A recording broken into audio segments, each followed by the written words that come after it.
ডুগি তবলা তোমার? বাজাও বাজাও। বাবা বাবা বাবা বাবা বাবা বাবা, খুব ভালো খুব ভালো। এরকম ডুগি তবলা করে মার্কেটে পাওয়া যাবে না, শুধু গুবলুর কাছে আছে।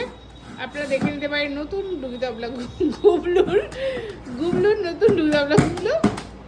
বাবা বাবা বাবা বাবা বাবা, ভালো করে বাজাও, ভালো করে বাজাও, ভালো করে বাজাও।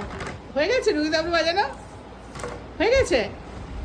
এবার টাটা করে দাও তো বন্ধুদের, বন্ধুদের টাটা করে দাও তো, টাটা করে দাও। পড়ে যাবে পড়ে যাবে পড়ে যাবে। টাটা করে দাও, টাটা করে দাও, টাটা করো, তুমি টাটা করো, টাটা করো, টাটা করো, করো টাটা করো, করো টাটা করো। কি বলছো আমি বুঝতে পারছি না। টাটা করো, টাটা, টাটা করো। আমি টাটা করছি, দেখো টাটা। তুই টাটা করো, টাটা করো। গুলো টাটা করবি না? তুমি একদম বাজে হয়ে যাচ্ছ। এখন এইগুলো নিয়েই চলবে এখন কিছুক্ষণ। বন্ধুরা দেখলেন ডুগি তবলা। টাটা।